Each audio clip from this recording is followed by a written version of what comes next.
Hello Tanzania, mambo vipi? Mimi naitwa Mr. Ndemi hapa The Genius kutoka The Genius Platform. Karibu tena kwenye business battle fulani la uhakika kutokea hapa The Genius Platform. Na imani kabisa uko poa. Na kama hauko poa, Mungu aendelee kukupigania uweze kuwa poa. Leo kuna business battle, tuko na mada ambayo ni tabia ambayo huwa tunaiona sana kwa wanawake au watoto wa kike.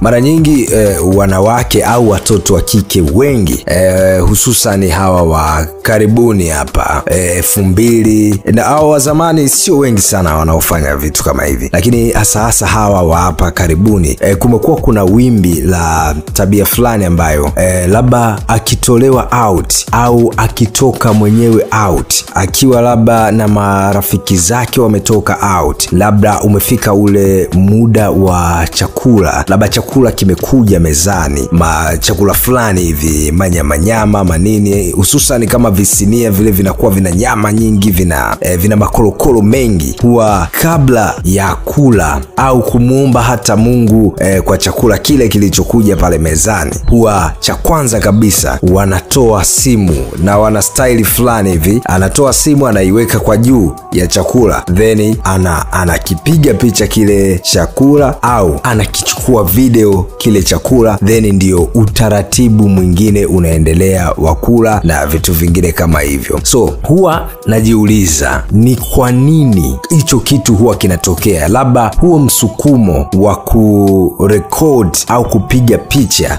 hicho chakula huwa unasababishwa na kitu gani? Kwa sababu ninavyoamini kwenye maisha yangu kwamba hakuna kitu kinachosimama sehemu bila sababu. Hata ukikutana na jiwe liko sehemu, basi ujue kuna sababu ambayo imepelekea lile jiwe kuwa pale. Kwa hiyo ninachokiamini kwamba lazima kuna sababu ambazo huwa zinapelekea wanawake wengi au wasichana wengi wanaokuwa wametoka au kutolewa out, ikifika muda wa chakula kupiga picha au kuchukua video fupi ambazo huwa wanaenda kuziposti kwenye mitandao ya kijamii na vitu vingine kama hivyo. Na ni kwenye vitu tu vile vizuri, yani chakula fulani ambacho ni kizuri ndio huwa wanafanya hivyo, sio vile vibaya.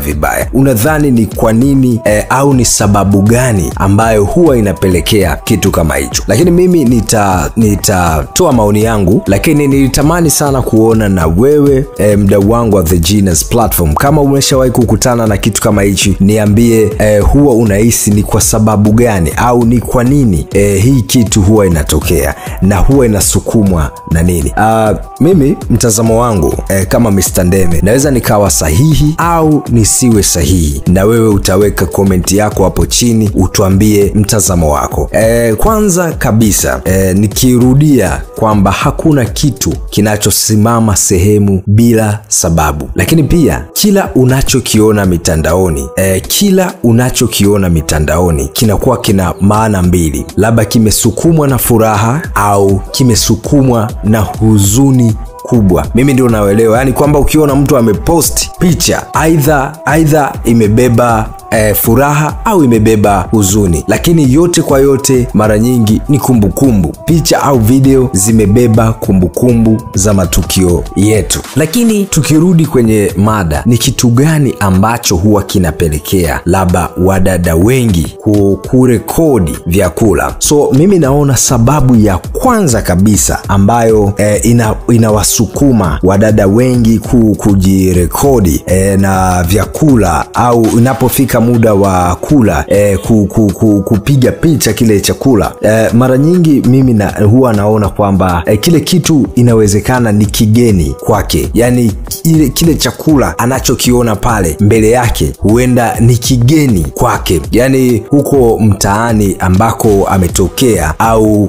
huko anakoishi kwenye maisha yake ya kila siku, kile chakula kwake ni cha tofauti sana. Kwa hiyo inabidi kukiweka kwenye historia ambayo kwamba atatamani kuwa anaiona ile picha, lakini pia kwa kuwaonesha hata watu wengine kwamba na yeye ameweza kupata chakula kama kile. Lakini pia kitu kingine ambacho mimi nakiona ni kwamba ni kuwaaminisha watu kuwa hata yeye ni moja kati ya watu ambao wana wanakwenda sehemu ambazo wanatoa huduma ya vitu kama hivyo, kwamba anajaribu kuambia watu kwamba hata yeye ni mtu ambaye ni mtu katika watu. Umeona, kupitia kile chakula. Unajua lifestyle ina define maisha ya mtu, ndio maana watu wengi sana huwa wamechagua. Mitandao ilikuja kwa ajili ya kuonesha lifestyle na vitu vingine kama hivyo. Hivyo vitu ndio mitandao imekuja kwa ajili hiyo. Biashara tu imeingia sasa hivi kuna mitandao, kwamba watu wamegundua licha ya kuwa tu na lifestyle na vitu vingine kama hivyo, tunaweza tukafanya biashara. Ukiona labda mwanamke amejiposti au anaanza kabla ya kula anatoa simu anaanza kupiga, kwa ile huenda anakuwa anataka kuwaaminisha watu kuwa hata yeye huwa anaenda sehemu ambazo